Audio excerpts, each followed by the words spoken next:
자, 그 다음에 이제 우리가, 방송을 하고 나서 지난주에 어떤 분이 댓글에 이제 그런 질문을 올렸다고 제가 들었어요. 우리 제작진이라든가 제 연구소에 있는 저기 연구원들한테요. 그러니까 지금 제가 이제 김어준 뉴스공장에 나가가지고, 뉴스공장 지난주에 나가가지고, 제가 무슨 얘기냐면, 공장장이 뭐냐면은, 김어준 공장장이, 블룸버그에서 가끔 인용을 해가지고 그 얘기를 꺼내는 하나의 내용이잖아요. 블룸버그에서 우리나라가 이 8개월 뿐이 그러니까 버틸 수가 없다. 뭐 이런 얘기를 했다는 이제 얘기를 자꾸만 인용을 해가길래 그거를 제가 이제 그 내용이 어떻게 된 내용인가를 설명을 하면서 블룸버그에서는 그것을 수입액, 그러니까 우리가 어느 정도 그러니까는 이 외환 보유액이 적정한 외환 보유액이냐 했을 때 블룸버그에서 쉽게 얘기해서 한 8개월치뿐이 안 된다. 지금은 8개월도 더 줄어들었습니다. 8개월치 정도뿐이 안 된다. 우리나라 보유하고 있는 외환이. 그래서 이제 그런 의미 속에서 이제 얘기한 거라고 제가 이렇게 얘기를 했더니만은 어떤 분이 뭐라고 그랬냐면은 무슨 교수라는 분이 그다음에 전문가 정도 되면은 어떻게 그렇게 얘기할 수 있냐고 하면서 댓글에다가 뭐라고 했냐면요. 수출을 얘 수입액만 따지느냐. 수출도 하지 않느냐. 수출해서 달러 벌어들이지 않느냐. 그건 얘기를 안 하느냐. 그러면서 교수라는 분이 그렇게 막 얘기를 하면 어떻게 하냐. 일반 사람들이 그걸 그대로 믿는 분들이 있을 텐데, 전문가 정도 되는 사람이 그런 얘기 하면 어떻게 하냐. 이런 식으로 이제 그랬어요. 그래서 제가 그래서 뭐냐면은, 이 적정 외환 보유고와 관련해 가지고 왜 수입액을 얘기하고 수출액은 얘기를 안 하는지를 좀 생각해 보라 그러니까는 원래 설명해 달라고 또 답길래 그러면 좀 질문을 좀 예의를 갖춰서 질문을 해 달라고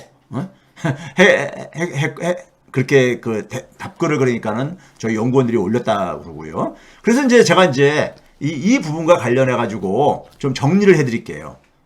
외환 방어 능력. 그러니까 적정한 어느 정도 그러니까 우리가 외환이 필요하냐는 문제와 관련해 가지고 어떤 분들이 그래요. 우리나라의 외환 보유액은 지금 4,200억 달러가 조금 무너졌죠. 7, 80억 달러 정도 이렇게 정도 있죠. 로 줄어들었죠. 뿐만 아니라 우리나라가 대외적으로 그러니까 채권 국가라고 하던데 채권 국가 수천 달러의 채권을 가지고 있는 순대외 채권 국가라고 그러던데 우리나라가 그러니까 외환위기에 당할 염려가 있냐 뭐 이런 식으로 이제 그러니까는 어디서 그러니까 전해 들은 얘기가 있고 또 이걸 그러니까 정부라든가 일부 전문가들이 이런 얘기를 흘리는 사람들이 있기 때문에 하는 얘기인데요. 오늘 이걸 여러분들이 확실하게 정리하고 좀 넘어갑시다.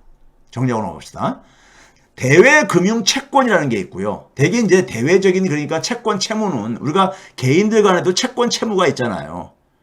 은행에 지고 있는 채무라는 것도 있고 그렇죠? 우리가 어디에 투자를 했으면은 그건 나의 채권인 겁니다. 그래서 대외적으로도 우리나라 사람들이 그러니까 대외적으로 가지고 있는 채권을 대외 채권이라고 하고요. 순자가 붙게 되면은 채권에서 채무를 뺀 겁니다. 근데 대부분 그러니까는 채권과 채무는 금융과 관련된 금융자산과 관련된 거기 때문에 금융채권으로 되게 이제 우리가 얘기를 합니다. 근데 순대외 금융채권하고 순대외 채권하고는 약간 개념의 차이가 있습니다. 거의 비슷하지만은 차이가 좀 있어요. 그래서 제가 이렇게 구분해서 용어를 써놨는데 그걸 좀 소개해 드릴게요. 자, 먼저 이게 뭐냐면 IMF에 그러니까는 이 홈페이지에 있는 이 제목이 뭡니까요? Assessing Reserve Adequacy. Reserve Adequacy가 뭐예요? 이게 소위 말해서 준비금. 소위 말해서 우리가 지불 준비금처럼 소위 우리가 국제사회 속에서 우리가 쓸 수 있는 지불 준비금은 달러 같은 이런 기축통화잖아요. 그러니까는 이 외환의 적정성을 그러니까 어세싱 평가하는 이런 문제예요. 그래서 적정한 수준의 그러니까 외환을 그러니까 평가하는 것은 굉장히 그러니까는 뭐 만만치 않은 일이다. 챌린징 이런 문제를 시작했는데 이거 다 읽기보다도요. 읽는 거는 그러니까는 여러분들이 개인적으로 관심 있으면 읽으시고 빨간색으로 표시한 거 보게 되면 밑에 a number of traditional approaches 전통적인 그러니까는 많은 그러니까 하나의 접근 방식은 뭐냐면은 그런 얘기죠. including import 수입과 short-term debt coverage 단기 부채, 단기 채무, 상환. 그러니까 우리가 수입을 하기 위해서 그러니까 수입을 하려면은 달러로 결제를 해야 되잖아요. 석유라든가 이제 식량이라든가 이런 걸 수입하려면요. 그다음에 우리가 단기간 내라는 것은 대개가 그러니까 우리가 1년 전으로 이렇게 1년을 보다 미만이면 단기 1년 넘으면 되게 우리가 장기라고 이렇게 분류를 하는데 단기 그러니까 우리가 단기적으로 상환해야 될 이 채무액 이게 이제 그러니까 이걸 포함하고 있다 이거예요. 여기서 보게 되면 임포트 수입은 얘기하면서 엑스포트 수출은 얘기 안 하고 있잖아요. 안 하고 있죠. 그 이유가 뭔지를 한번 오늘 이제 그러니까 좀 확실히 이해하고 넘어가라 이거예요. 이야기라 이거예요. 자, 보게 되면요. 이게 이제 뭐냐면은, 이거 언론의 보도입니다, 이거는요. Foreign Exchange Reserves and How They Work. 뭐냐면, 외환 준비금이죠, 제목이. 그리고 그것을 어떻게 작동하는가. 이렇게 돼 있잖아요. 이 가이드라인, 외환 준비고에 대한 가이드라인으로 뭘 가고 있냐면요. How much are enough reserves? 얼마나 그러니까는, 있어야지만 충분한 거냐. 외환 준비금이. At a minimum. 최저에 있어서 그러니까 나라들은 뭐냐면은 뭘 가냐면 3개월에서 6개월 정도의 수입에 대해서 수입액을 지불할 만큼을 가지고 있어야 된다 이거예요. 예? 여기서도 보면 수입을 얘기하고 있잖아요. 수출이라는 것은 용어가 튀어나오지 않고 있죠. 예? 제 동영상에 지난주 동영상에 질문하신 분 이 방송을 듣는지 나중에 들을 건지 모르겠지만은 자 이게 제가 실제로 이제 보여주는 거예요 근거를요. 근데 another guideline은 뭐라고 되어 있습니까요? To have enough to cover the country's debt payment. 채무 지불을 그러니까는 상환할 만큼 충분히 갖고 있어야 된다. 그리고 또 뭐냐면 1년 동안에 12개월 동안에 그러니까 경상수지 적자. 경상수지 적자라는 게 경상수지가 뭐예요? 우리가 그러니까 해외에서 벌어들인 돈이요. 뭐 수출이 중심이지만은 해외 나가서 일을 해가지고 벌어들인 돈도 있고 해외에다가 그러니까 우리가 뭐 주식 투자해서 벌어들인 돈도 있고 하여간 해외에서 벌어들인 돈과 그다음에 해외에다가 또 우리가 이제 지불해야 될 돈들이 있잖아요. 수입을 하게 되면 지불하고 외국인들이 그러니까 한국에서 그러니까 벌어 나가는 돈도 있잖아요. 이걸 정리했는데 지불된 게 더 많아. 그럼 적자인 거죠. 그러면 그것도 마찬가지로 그 지불을 하기 위한 돈이 필요할 게 아닙니까? 그래서 그 나라에 그러니까는 이 채무를 지불할 액과 경상수지 적자 정도 한 12개월 정도 12개월이 아까 뭘 했었어요? 단기라 했잖아요. 단기요. 그렇죠? 그러니까 단기적으로 우리가 그러니까는 해외에다가 지불해야 될 금액들 그리고 위에는 뭐예요? 3개월에서 6개월 정도의 수입액 이걸 가이드라인으로 얘기를 하고 있잖아요. 이렇게 이것만이 기준은 아니지만은 공통적으로 들어가는 이 기준이 수입액하고 그 다음에 뭐냐면은 우리가 대외적으로 지불해야 될 그러니까 상환액 이런 우리가 갚아야 될 돈 있잖아요. 이런 것들이 중심을 구성을 하고 있는 거예요. 이건 상식이잖아요. 상식인 겁니다. 그러니까 우리가 예를 들어서 그러니까는 수입을 해야 되는데 그러니까는 달러로 한국 돈으로 지불해가지고 수입을 못 하잖아요. 석유 수입하면서요. 예? 그리고 우리가 해외에서 빌려온 돈들 달러로 갚아야 되잖아요. 자, 그 다음에 이제요. 조금 더 구체적으로 나가서요. 여러분들이 아까 얘기했듯이 이 자료를 제가 방송을 하면서 일반 유튜브하고 다르게 하는 거는요. 제가 항상 그러죠. 여러분들에게 고기 잡는 법을 가르치고 싶어서 저는 이 방송을 하는 거다. 고기를 주려고 하는 게 아니라. 그래서 여러분들이 대외 부채와 관련해서는요. 이 한국은행에 들어가게 되면 그 통계가 있어요. 통계가. 예? 이 통계 검색의 사이트에 들어가셔가지고 보게 되면은 거기 쭉 이렇게 여러 가지 항목들이 있는데 국민계정이라는 것을 선택을 해가지고요. 그걸 클릭하시게 되면은 맨 끝에 보게 되면 국제수지표, 국제투자 대조표, 대외채권 채무 이런 게 있잖아요. 여기에 들어가면 다 나와 있습니다. 수치가, 통계 수치가. 그래서 그걸 이제 클릭하게 되면은요. 여기 보면 국제수지의 한 부분이 경상수지가 국제수지의 한 부분이거든요. 그 다음에 뭐냐면은, 아까 했지, 대외적인 채무와 채권은 그러니까는 이 국제투자 대조표라는 거에 써 있습니다. 국제투자 대조표. 그러니까 이것을 그러니까 우리가 여러분들이 앞으로 궁금할 때마다 들여다보세요. 들여다보시면은 환율도 있고 외환보유액도 있고 여기에 다 있으니까요. 자, 그럼 우리가 가장 최근에 아직 3분기 건 아직 발표 안 됐습니다. 3분기 건 아마 제가 생각하기 때문에 다음 달 11월 달에 아마 나올 겁니다. 지금 2분기께 2분기가 6월 말까지잖아요. 이게 이제 8월 18일에 발표된 것인데 국제투자 대조표. 이 국제투자 대조표라는 게 뭐냐면요. 우리가 해외에다가 투자한 거. 해외에다 투자한 거는 그러니까 우리한테는 채권이잖아요. 근데 외국인들이 우리나라한테 투자한 거, 이건 채무잖아요. 외국인들이 갖고 나갈 돈이니까요. 그렇죠? 이걸 정리한 게 국제투자 대조표입니다. 국제투자 대조표예요. 자, 이걸 보게 되면요. 2016년 2분기부터 올해 2분기까지, 그러니까 한 6년 정도 동안, 6년 동안 분기별로 쭉 보게 되면은요. 분기별로 쭉 이렇게 간 겁니다. 여기서 보시게 되면은 이 파란색 기둥이 순대외 금융자산이고요. 주황색 기둥은 순대외 채권이에요. 다르지요.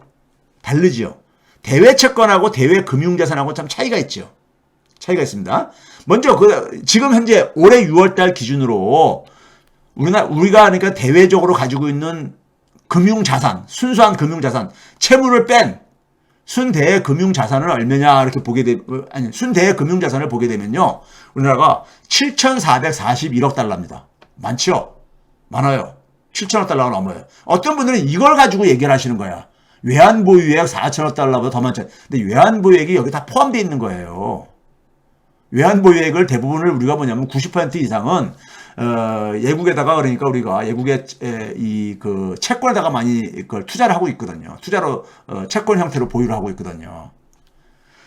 그다음에 반면에 순대외 채권은 3,861억 달러입니다. 차이가 있잖아요. 그렇죠? 그런데 그러면 순대외 금융채권과 순대외 채권의 차이는 뭐냐? 이걸 여러분들 오늘 좀 알고 가세요. 그래야지만이 여러분들이 이 수치를 스스로 그러니까는 소화할 수가 있어요. 그래 일부 사람들이 우리나라 채권이 뭐 몇천억 달러가 있다는데 외환보유액 이상으로 있다는데 이렇게 얘기를 할 때 여러분들이 좀 설명할 수가 있는 거예요. 지금 뭐냐면 대외 채권과 채무 통계는요. 대외 채권과 채무 통계하고 그다음에 대외 금융자산하고 이 차이는 뭐냐면요. 차이 중에는 뭐냐면은 우리가 예를 들어서 이 예국에다가 우리나라가 투자하는 것 중에 보게 되면은 직접 투자라는 게 있죠. 직접 투자는 뭐냐면 말 그대로 경제 활동을 직접적으로 하기 위해서 가서 공장을 짓거나 기업을 만들다거나 하는 이런 것들이죠. 예? 여기에 그러니까 이것을 그러니까는 뭐 100%를 그러니까는 우리가 갈 수도 있고 아니면 그 중에 일부 한 50%를 그러니까 우리가 지분 투자할 수도 있고 그렇잖아요. 마찬가지로 외국인이 우리나라에다가 그러니까 이런 직접 투자도 할 수 있잖아요. 그렇죠? 예? 그렇죠. 그다음에 이제 우리나라가 이제 뭐냐면은 증권이라고 한다면 주식이라든가 채권이라든가 이런 걸 등등을 중심으로 해가지고요. 여기다가 투자를 할 수도 있잖아요. 외국인들도 우리나라 주식이나 채권 투자할 수가 있고요. 그러니까요. 펀드들을 포함해가지고. 그리고 뭐 파생금융상품도 갈 수 있고요. 이런 것들을 제외한 거예요. 대외 금융자산에서. 왜 그러냐면 이런 것들은 가치가 확정된 게 아니에요. 이게 변하잖아요. 주식이라는 건 가치가 변하잖아요. 네? 그렇죠? 그러니까 이런 것들을 확정되지 않은 자산들을 제외한 것이 대외 채권과 채무의 통계입니다. 대외 채권과 대외 채무의 기준인 거예요. 이 확정되지 않은 것까지 그러니까 포함한 것이 대외 금융자산이고요. 국제투자 대조표에. 무슨 말인지 아시겠죠? 자, 이걸 갈 때 이게 대개 보게 되면 거주자 중심입니다. 우리나라에 거주하고 있는 우리나라 사람들 중심으로. 예? 그런데 이게 이제 나중에 그랬지만 통계 우리나라의 대외 채무에 안 잡히는 게 있어요. 한국은행 통계. 그게 뭐냐면은 예를 들어서 삼성전자가 뉴욕이라든가 영국의 런던에 나가가지고 지점을 갖고 있을 수가 있잖아요. 그렇죠? 지점 기업들이 그 나라에서 사업자 등록을 해가지고, 예? 해가지고, 거기에 주식회사 형태로 있을 수가 있잖아요. 그럼 그 나라에서 그러니까 자금 조달을 할 수가 있습니다. 런던에서 설립한 기업, 삼성전자의 지점 기업이, 예? 뉴욕에 있는 이런 지점 기업들이 스스로 그러니까 거기서 그러니까는 이 채권을 발행할 수 있잖아요. 그래서 달러나 파운드화를 조달할 수 있잖아요. 이런 것들이 우리나라의 그러니까 대외 부채에는 지금 그러니까 안 잡히고 있어요. 안 잡히고 있습니다. 그런데 만약에 이제 그러니까 그들이 그러니까 상환을 해야 되는데 그 해외에 나가 있는 갭이 스스로 상환하지 못할 때는 국내 본사가 지원을 안 해주겠습니까? 그래서 이런 통계가 좀 보완이 될 부분들인 거예요. 그러면 이제 우리가 특히 이 대외 채권, 채무 중에서 우리가 그 소위 외환위기와 관련해서 우리가 특히 신경 써야 되는 건 단기입니다. 단기. 앞에서도 그러니까 적정 외환 보유액을 얘기할 때 되게 단기 부분을 얘기를 했잖아요. 왜 그러냐면 조만간에 상환을 해야 되는 거기 때문에. 그럼 여기서도 뭐냐면 대외 채권 중에는요. 대외 채권이 모두가 우리가 쓸 수 있는 돈이 아니에요. 이 해외에 가지고 있는 우리의 채권 중에는 정부가 가지고 있는 채권도 있고 우리나라 한국은행이 가지고 있는 채권도 있고요. 그 다음에 우리나라 일반 기업들이 가지고 있는 채권도 있고 일반 개인들이 가지고 있는 채권도 있어요. 개인들은 예를 들어서 자기가 자산운용사를 통해서 미국의 어떤 펀드에다 투자할 수 있잖아요. 그것도 우리나라의 채권입니다. 채권이에요. 기업이 그러니까 해외에 가지고 있는 것도 우리나라 채권이고요.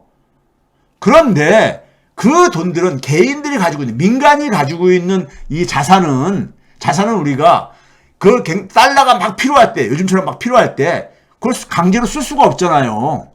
강제로 우리가 그걸 뭐 이렇게 야, 그 돈, 니네들이 갖고 있는 달러 좀 내놔 이렇게 할 수가 없잖아요. 그러니까 민간이 가지고 있는 자산은 의미가 없어요. 정부가 통제할 수 있는 건 정부하고 중앙은행이 가지고 있는 해외 채권 부분만이죠. 네? 정부와 중앙은행이 가지고 있는 해외 채권만을 그러니까 우리가 쓸 수 있는 거잖아요. 그렇죠? 그것만을 보게 되면 6월 말에 4,400억 달러 정도 됩니다. 4,400억 달러. 여기에 뭐냐면은 아까 얘기했듯이 우리나라가 중앙은행이 가지고 있는 외환 보유액도 다 포함되어 있는 거라 이거예요. 포함되어 있는 거라 이거예요. 예? 알겠습니까? 그러니까 4,415억 달러에 외환 보유액이 6월 말 기준에 4,383억 달러였었거든요. 대부분이 외환 보유액인가 이게 중복이 되는 거예요. 그러니까 대외적으로 가지고 있는 해외에 가지고 있는 채권이 순대외 채권이 채무를 제외한 순대외 채권이 추가로 더 있는 게 아니에요. 그리고 아까 7천억 달러 이렇게 된다 했잖아요. 거기에는 민간이 가지고 있는 거 포함되어 있는 거예요. 민간이 가지고 있는 건 우리가 강제로 동원할 수 없잖아요. 예? 강제로 동원할 수 없잖아요.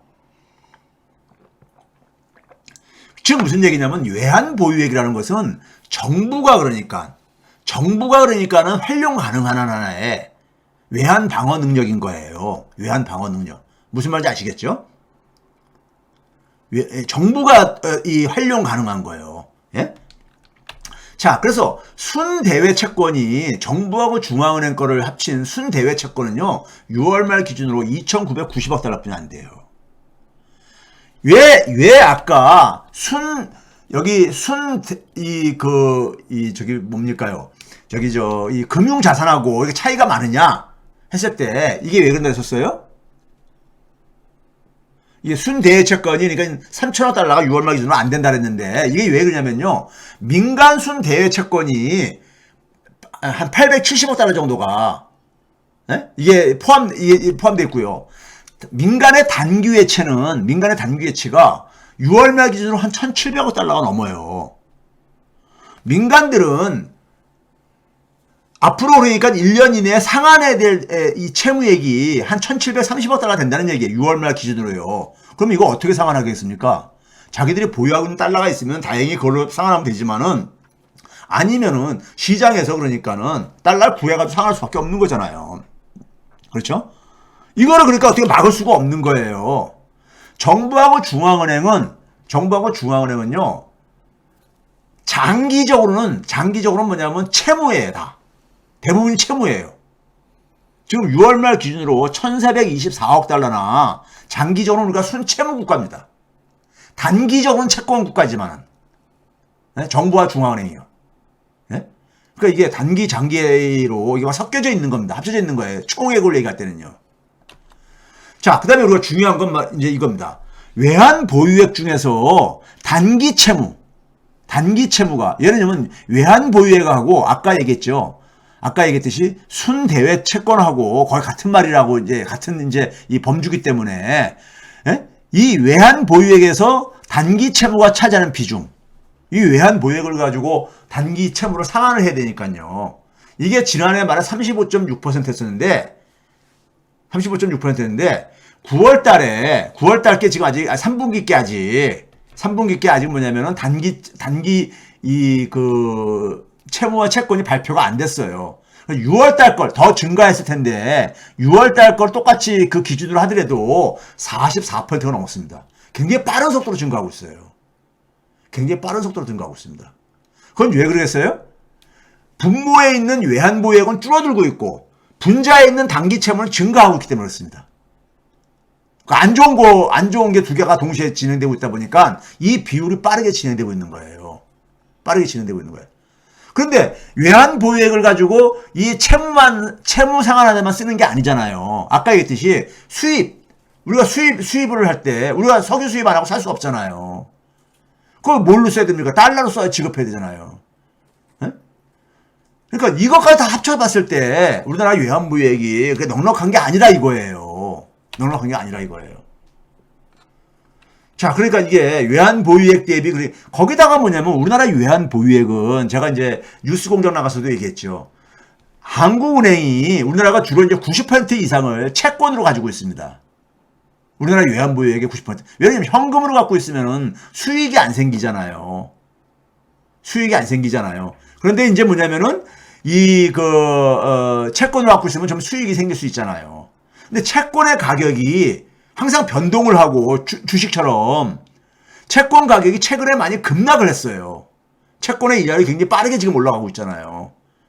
그러다 보니까는 한국은행의 채권 외환 보유액은 구입했을 때 자기들이 채권을 구입했을 때 매입 원가로 그러니까 이걸 평가한 거예요. 그러니까 그것보다도 한국은행이 발표하는 수치보다도 더 적을 수밖에 없다는 얘기죠. 그래서 지금 뭐냐면 시장에서는 이미 4천억 달러가 붕괴됐을지 모른다. 4천억 달러가 심리적인 마지노선으로 많이들 얘기를 하고 있거든요. 예? 심리적인 마지노선으로요. 예? 자, 그런 이제 얘기인 겁니다. 이건 이제 한국은행이 공개를 안 하니까는 알 수가 없는 건데 적어도 지금 그러니까 한 4,170억 달러 정도로 줄어들었단 말이에요.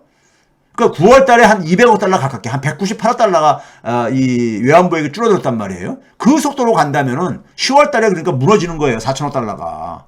근데 거기다가 뭐냐면은 채권의 평가액도 매입 당시에 그 가격으로 이걸 평가한 거라 이거예요.